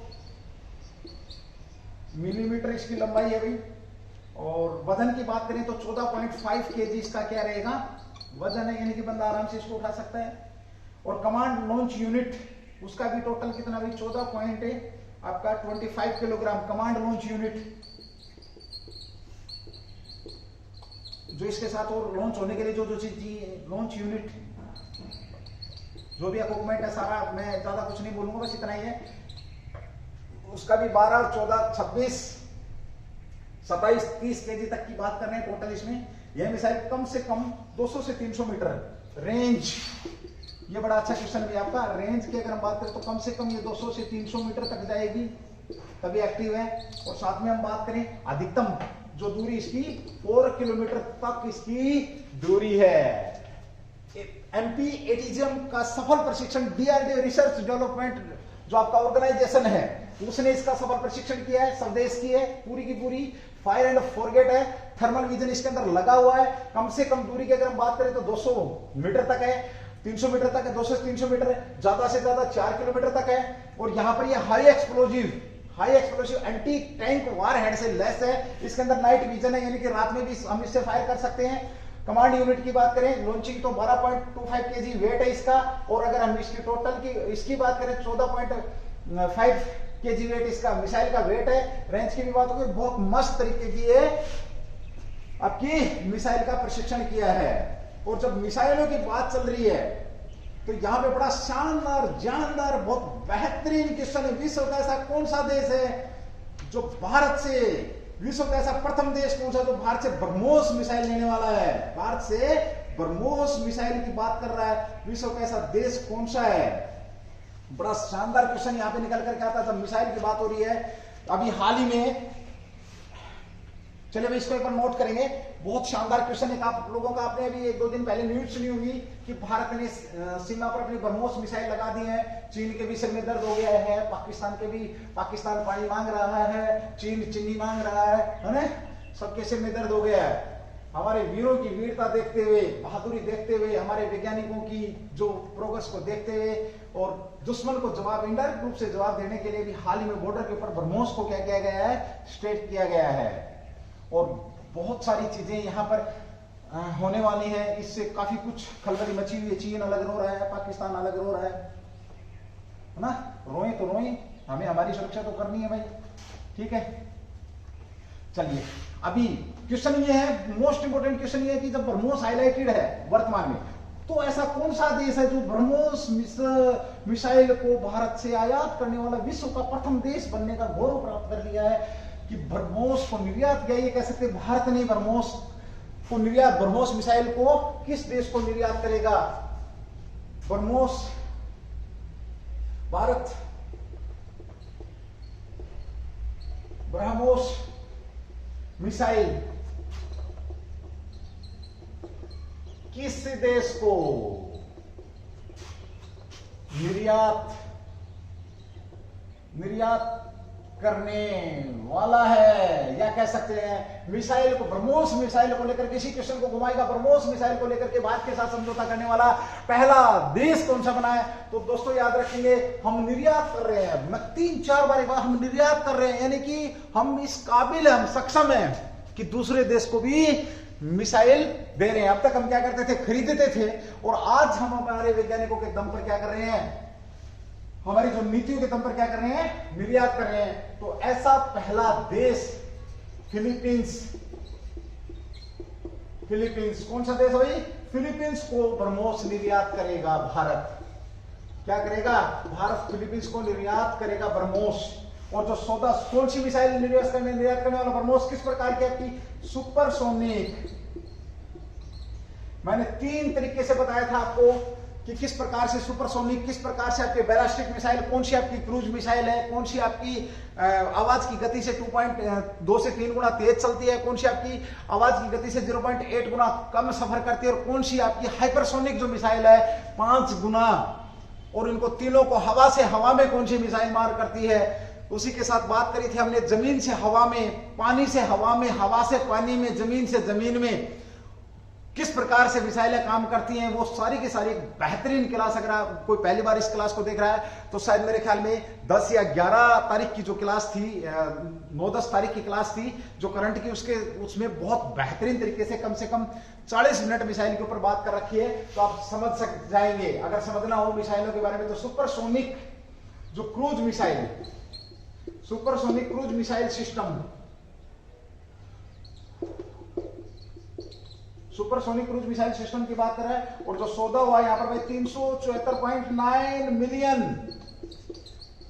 मिलियन डॉलर, 374.9 मिलियन डॉलर का ये सौदा हुआ है। और इसकी जो मारक क्षमता रहेगी, जो हम निर्यात कर रहे हैं, निर्यात जिस मिसाइल को किया जा रहा है उसकी जो मारक क्षमता 290 किलोमीटर होने वाली है। इसे जहाज को भी ये बर्बाद करती है। बहुत स्टिक मिसाइल है भाई।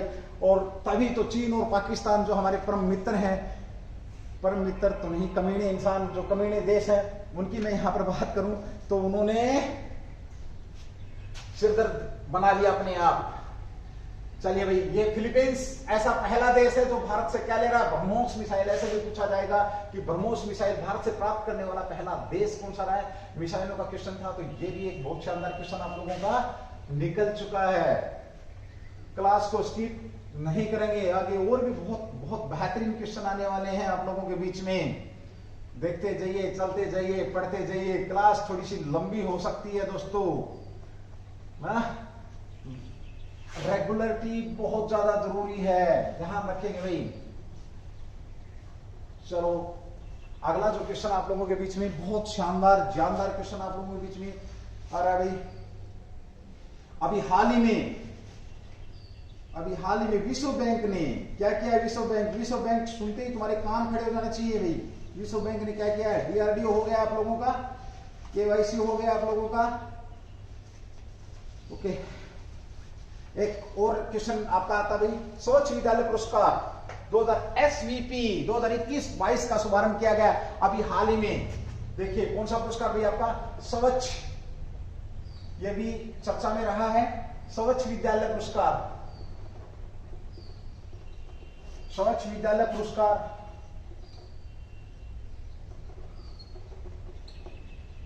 स्वच्छ विद्यालय पुरस्कार 2021-22 क्या किया गया है, लॉन्च किया गया है। राज्य मंत्री, कौन से राज्य मंत्री, सुभाष सरकार ने, किसके द्वारा भाई, सुभाष सरकार, ये राज्य मंत्री है। किस प्रकार के मंत्री हैं, राज्य मंत्री। क्वेश्चन ये है किस विभाग के मंत्री हैं, राज्य मंत्री हैं। मंत्रियों के प्रकार की बात करें तो 3 प्रकार के मंत्री आप लोगों के बीच में होते हैं। आपका एक कैबिनेट मंत्री होता है, कैबिनेट मंत्री, दूसरा आपका राज्य मंत्री, और तीसरा स्वतंत्र प्रभार मंत्री। और साथ ही हम बात करें राज्यों की, जब मंत्री की बात चल रही, क्वेश्चन करवाई देता हूं, बहुत दिन हो गए पॉलिटिक्स का जिक्र करेंगे, बताएंगे मंत्रिमंडल की व्यवस्था भारत के संविधान में कहां पर की गई है। तो मंत्रिमंडल की सहायता प्रधानमंत्री की 74 एक्ट नंबर 74 और 75 में आपका पीएम प्लस मंत्रिमंडल। मंत्रिमंडल क्या होता है, मंत्रिमंडल क्या होती है, मंत्री परिषद, बात करेंगे एक दिन, जरूर करूंगा भाई। आप लोग प्यार दिखाएंगे तो जरूर करूंगा। बहुत सारे टॉपिक्स हैं और बहुत जल्द आप लोगों के लिए बहुत सारी चीजें आने वाली हैं। इसका पुरस्कार का क्या किया है, जिक्र किया है, शुभारंभ किया गया है। सुभाष सरकार, कौन सा मंत्रालय है, ये क्वेश्चन तुम्हारा रहेगा भाई। ओके, पहली बार कब स्टार्ट किया था, तो 2016-17 में इस पुरस्कार को प्रारंभ किया गया। प्रारंभ कब किया गया, 2016-17 में इस पुरस्कार को क्या किया गया, प्रारंभ किया गया। स्वच्छ विद्यालय पुरस्कार सबसे पहले। ओके, कौन से स्कूल इसमें भाग लेंगे, इस पुरस्कार के अंदर कौन से स्कूल भाग लेंगे, या ये कहें सबसे पहले तो उद्देश्य की बात करें तो स्कूलों में स्वच्छता होना, स्कूलों में पानी की व्यवस्था, टॉयलेट की व्यवस्था, साथ ही हम कोविड चल रहा है तो कोविड के ऊपर जानकारी की व्यवस्था, इस आधार पर यह शुभारंभ किया गया है। यही आधार रहता है स्कूलों का। और इस स्कूल में जो इसमें भाग लेने वाले जो स्कूलों की बात करूं तो कौन कौन से स्कूल इसमें भाग ले सकते हैं, यह आप लोगों को पता होना चाहिए। 2021 और 22 में कौन कौन से स्कूल इस पुरस्कार के लिए भाग ले सकते हैं, तो ग्रामीण और शहरी दोनों भाई, ग्रामीण प्लस शहरी दोनों प्रकार के स्कूल इसके अंदर क्या कर सकते हैं, भाग ले सकते हैं। ध्यान रखना,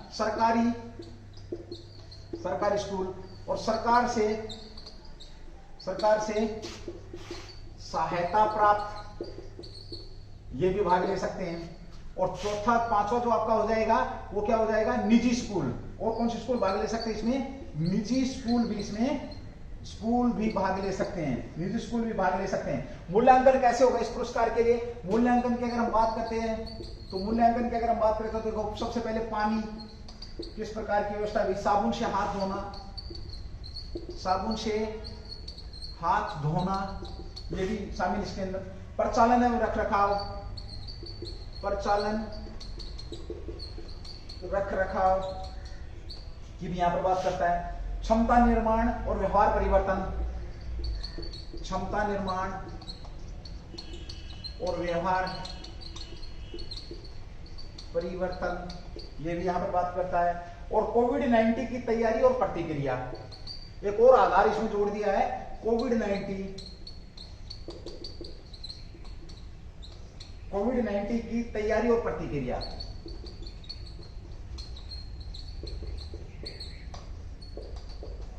कोविड-19 की तैयारी और प्रतिक्रिया, इन आधारों पर ये स्कूलों का कंपटीशन रहेगा। और इन आधारों पर क्या रहेगा, स्कूलों का ये कंपटीशन। और इसी कंपटीशन के तहत इनमें क्या रहेगा, ऑनलाइन पोर्टल पर स्वचालित रूप से इनको क्या किया जाएगा, इनको उठाएगा, डाटा उठाएगा पोर्टल के ऊपर, ये भी रहेगा भाई। प्राइज की बात करने हम तो प्राइज की अगर हम बात करते हैं, पेपर में आएगा भाई, है ना, क्वेश्चन आएगा। चलो भाई, प्राइज की तो इस वर्ष पुरस्कार राशि 50,000 से बढ़ा करके कितनी कर दी, 60,000। तो पुरस्कार राशि कितनी रहेगी भाई, 60,000। ये आप लोग ध्यान रखेंगे। उप श्रेणी के अनुसार 20,000 रुपए प्रति स्कूल दिए जाएंगे। दूसरी श्रेणी भी रखी जाएगी, उप श्रेणी रखी जाएगी, उसमें भी 20,000 रुपए प्रति स्कूल दिए जाएंगे।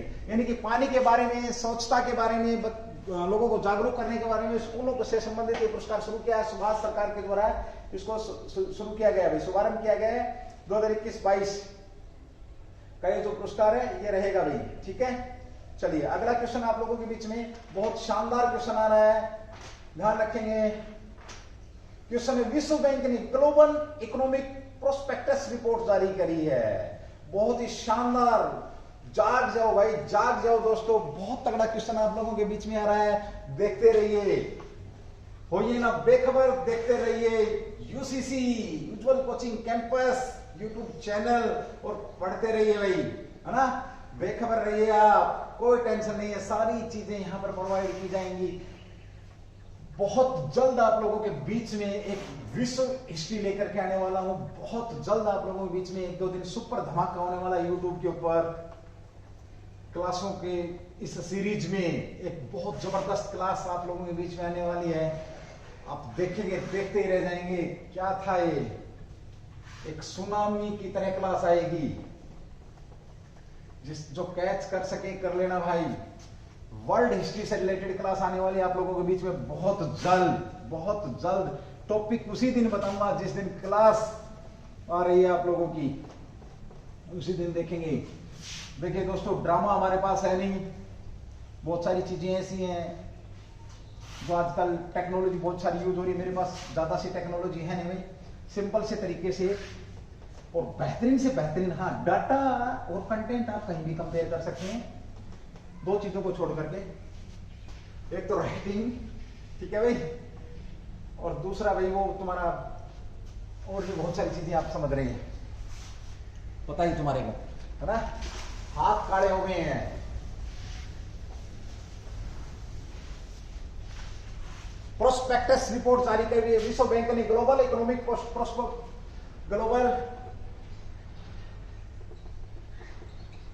ग्लोबल इकोनॉमिक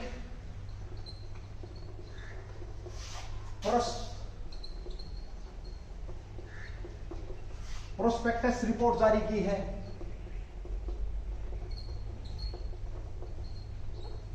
हाल ही में किसके द्वारा? ग्लोबल इकोनॉमिक प्रोस्पेक्टस रिपोर्ट जारी की है। तो ये आपका भाई विश्व बैंक, किसके द्वारा भाई? विश्व बैंक द्वारा। किसके द्वारा जारी की गई? ये आपकी विश्व बैंक द्वारा जारी की है, ध्यान रखेंगे। कब रिपोर्ट जारी की है भाई? आपकी 11 जनवरी 2022 को इस रिपोर्ट को जारी किया। और रिपोर्ट बहुत कुछ ले रही है भाई, ध्यान रखेंगे। इसने चेतावनी भरी चीजें भी बताई है। देखिए क्या बोला, विश्व आर्थिक विकास, जो विकास आपका विश्व या वैश्विक आर्थिक विकास, वैश्विक आर्थिक विकास आपका 2022 में क्या होगा? तेजी से घटेगा। कान खड़े होने चाहिए भाई, तेजी से क्या होगा? घटेगा, बढ़ेगा नहीं, घटेगा, ध्यान रखना। इसको ब्रैकेट में बंद कर दिया। कितना हो जाएगा घट करके? 4.1% 2022 में। और 2023 में और भी घटेगा ये भाई, है ना। 2023 में ये कितना? 3.2% तक होगा भाई। ये भी आप लोगों को पता होना चाहिए, हो जाएगा। और उसी के साथ विकास की बात करें, 2023-24 के अंदर की अगर हम बात करते हैं, देखिए 23 में 22 का होगा, 23 का होगा, 2021 में है कितना? ये जो घट गया, तो 21 में जो विकास है उनके अनुसार कितना है? वर्ल्ड बैंक के अनुसार 5.5% है। अब देखो, विकास की बात करी, वैश्विक आर्थिक विकास, ग्लोबल इकोनॉमिक प्रोस्पेक्टस रिपोर्ट जारी करी है, जिसमें 2022 में घट करके आपका 4.1 हो जाएगा, 2023 में घट करके आपका ये 3.2 हो जाएगा, और वर्तमान 2021 में कितना था? ये आपका 5.51% था। इससे घटेगा भाई ये, ठीक है, ओके। भारत की वार्षिक वृद्धि की बात करने, देखिए 2021-22 मोस्ट इंपोर्टेंट क्वेश्चन में बड़ी तसल्ली से कराऊंगा, इसको ध्यान रखेंगे। वित्त वर्ष था जो आपका 2021-22 वित्त वर्ष। किसका वित्त वर्ष है? भारत के वित्त वर्ष की बात कर रहा हूं मैं भाई, खाली भारत का जो वित्त वर्ष है, भारत का। किसका वित्त वर्ष है? वित्त वर्ष है भारत का। तो इसमें वार्षिक वृद्धि जो जी, वार्षिक जो वृद्धि है ये कितनी? 8.3%। 2022 से 23 में ये कितनी हो जाएगी आपकी? 8.7%। अरे वाह, हम तो बढ़ रहे हैं भाई। और जबकि 23-24 में, 23 और 24 में कितनी रहने वाली आपकी? 6.8%। ये ध्यान रखेंगे। एज पर ग्लोबल रिपोर्ट की बात कर रहा है ये, ओके, अब इन सब चीजों को देखते हुए मांग की कमी के कारण क्या होने वाला, स्पष्ट पूरा विश्व जो आपका स्पष्ट मंदी की तरफ बढ़ रहा है भाई, स्पष्ट मंदी की तरफ बढ़ रहा है।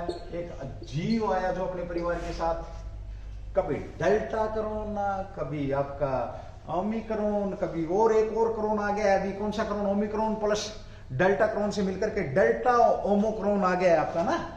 तो बहुत सारे ये बिना बुलाए मेहमान है, बहुत कुछ खेल दिखा करके जाएगा भाई, ठीक है। ये इसने रिपोर्ट जारी करी है, ध्यान रखेंगे भाई। ओके, आगे बात कर लेते हैं थोड़ी सी अपने क्वेश्चन आंसर में बात करें। एक बार रफ कर रहा हूं भाई मैं इसको, फिर थोड़ा सा और झेले भाई, तो क्लास को स्किप नहीं करें। बहुत सी चीजें बड़ी बेस्ट क्वेश्चंस आप लोगों के बीच में यहां पर आने वाले हैं।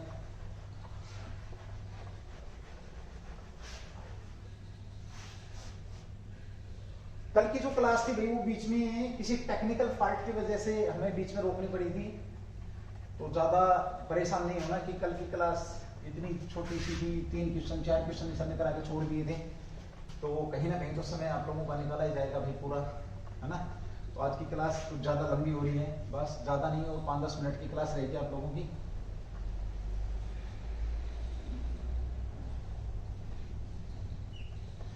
और समय क्या देखना, जब पढ़ने बैठे हो तो समय का क्या देखना भाई, हमारा तो समय समर्पित है, पूरी पढ़ाई को ही समर्पित है भाई, ये भी आप लोगों को पता ही है। तो ज्यादा कुछ और बात नहीं करेंगे हम इससे। चलिए भाई एक बार बात कर लेते हैं वर्ल्ड बैंक की। तो विश्व बैंक की अगर वर्ल्ड बैंक की बात करें तो स्थापना की अगर ले लो भाई, स्थापना इसकी 1944 में भाई, स्थापना कब 1944 में। हेडक्वार्टर कहाँ है इसका भाई, वाशिंगटन, कहाँ पर है, वाशिंगटन में भाई, वाशिंगटन डीसी। और ये किस नदी के किनारे, पोटामैक नदी के किनारे, ये भी आप लोगों को पता भाई, ठीक है। अध्यक्ष कौन है इसके वर्तमान में, डेविड मालपास। ये क्वेश्चन तो ऐसे याद होने चाहिए आपको, बिल्कुल मारते बाहर आना चाहिए। मालपास, डेविड मालपास इसके क्या हैं, अध्यक्ष हैं। और हाँ ये बड़ा अच्छा क्वेश्चन है कि डेविड मालपास कौन से नंबर के अध्यक्ष हैं, 13वें नंबर के अध्यक्ष हैं, 13वें नंबर के अध्यक्ष हैं, ये भी ध्यान रखेंगे। उपाध्यक्ष कौन है भाई, उपाध्यक्ष की अगर हम बात करते हैं तो ये कौन है, उपाध्यक्ष हैं आपके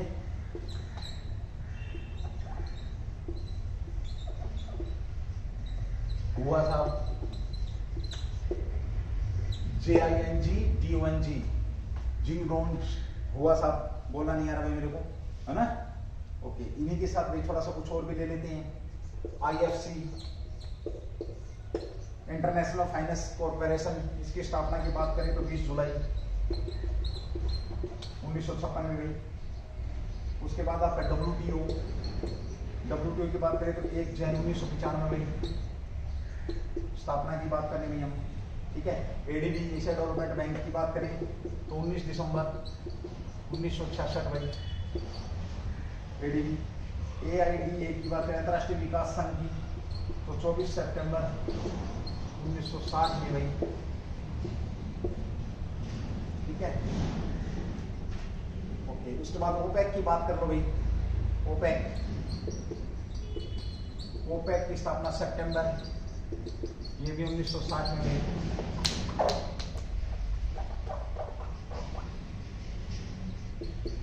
सितंबर 1960 में हुई OPEC।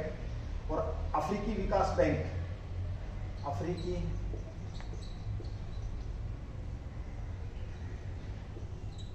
की विकास बैंक 10 सितंबर 1964 में हुई। कब, 10 सितंबर 1964 में, ठीक है भाई।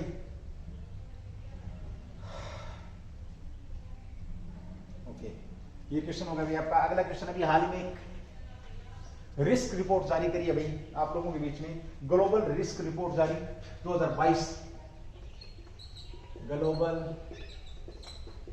रिस्क रिपोर्ट 2022 जारी करी है भाई। जैसे आपकी जो ये मंदियां महामारी वगैरह आ रही हैं, इनके चलते अगला क्वेश्चन आ जाता है आपका भाई। तो ये किसने करी है, विश्व आर्थिक फोरम ने ग्लोबल रिस्क रिपोर्ट जारी करी है। किसके द्वारा करी गई है, विश्व आर्थिक फोरम द्वारा। सीधा सा पूछेगा ग्लोबल आर्थिक या वैश्विक जोखिम रिपोर्ट, इसमें भाई आपकी साइबर सुरक्षा है, साइबर सुरक्षा, महामारी, जलवायु परिवर्तन और अंतरिक्ष प्रगति। भाई अब देखो ग्लोबल रिस्क रिपोर्ट 2022 जारी करी है या विश्व आर्थिक फोरम, इसमें किस किस को शामिल किया है? देखिए जैसे कोरोना आया है तो काम करने का जो तरीका है वो तरीका बदली हुआ। भाई काम करने का तरीका क्या हुआ है आपका? बदली हुआ है। और इस काम करने का तरीका जब बदली हुआ तो ओटीपी पे आ गए, ऑनलाइन पे ज्यादा लोग आ गए हैं। इस कोरोना ने बहुत सारी चीजें चेंज कर दी हैं। अब जब सारा कुछ ऑनलाइन होने लगा है तो साइबर क्राइम आपके बढ़ने की संभावना ज्यादा रह गई है। और जो साइबर क्राइम जो क्रिमिनल है उन्होंने हार्ड रिस्क लेने प्रारंभ कर दिए हैं, ये भी ध्यान रखेंगे। तो जो काम करने का जो तरीका बदली हुआ उसमें आपका साइबर क्राइम ये भी रिस्क रहेगा। भाई उसके बाद सुरक्षा की बात करें, साइबर सुरक्षा, उसके बाद आपका क्या है, यहाँ पर जलवायु परिवर्तन की यहाँ पर बात कर रहा है। जलवायु परिवर्तन हो रहा है, ग्लोबल वार्मिंग हो रही है, आपकी methane gas, carbon dioxide gas बढ़ने से क्या हो रहा है, आपकी पृथ्वी गर्म हो रही है। और वहां पे मैंने अभी एक दिन एक क्वेश्चन कराया था, 1.5 डिग्री सेल्सियस अगर तापमान बढ़ जाता तो पृथ्वी पर स्थायी नुकसान होने की प्रबल संभावना है। ये भी आप लोग ध्यान रखेंगे। साथ ही अंतरिक्ष प्रगति की बात कर रहा है कि बार बार अंतरिक्ष यान भेजे जा रहे हैं वहां पर भी। तो ये सारी चीजें यहाँ पर लेकर के इन सारी चीजों के ऊपर एक विश्व रिपोर्ट जारी कर रहा है आपका विश्व आर्थिक फोरम। चलिए दोस्तों, यहाँ पर आप लोगों का जो आज का जो सेशन है वो समाप्त रहने वाला है। और लास्ट ज्यादा कुछ नहीं बोलूंगा, ना ही मैं ये कह रहा कि शेयर करो, ना ही मैं ये कह रहा लाइक करो, ना ही मैं ये कह रहा सब्सक्राइब करो। तुम्हारी मर्जी, तुम्हारी मर्जी, जैसा आप चाहें वैसा करें। बट सिर्फ एक चीज का जरूर ध्यान रखें कि क्लास को देखें जरूर। अगर आप देख रहे हैं तो पूरी जरूर देखें, अदरवाइज ये हो जाएगा हमने क्लास देखी थी और यहां से क्वेश्चन नहीं आया। क्योंकि जहां आप स्किप करेंगे, बड़ी बीमारी है कि लोग 5-10 मिनट की क्लास देखते हैं, 20 मिनट की क्लास देखते हैं, चल देते हैं आगे। तो जहां पे आपने स्किप किया वहीं पे आपका क्वेश्चन गया, वही क्वेश्चन, और पूरी क्लास देखना आपका बेकार है। साथ ही आप लोगों को अनाउंस कर देता हूं आज की क्लास में, आज मैं मान लो जैसे ये आपकी जो जीके 15 तारीख का जो जीके इसके हिसाब इस डे के हिसाब से मैं आपके सामने आज अनाउंस कर रहा हूं कि भाई बहुत जल्द आप लोगों के बीच में हिस्ट्री, वर्ल्ड हिस्ट्री की क्लास आने वाली है और बहुत बेहतरीन क्लास आप लोगों के बीच में लेकर के आने वाला हूं। तैयार रहेंगे क्लास लेने के लिए और पढ़ते रहेंगे, बढ़ते रहेंगे, मस्त रहेंगे, व्यस्त रहिए। थैंक यू, जय हिंद, जय भारत, डू द बेस्ट।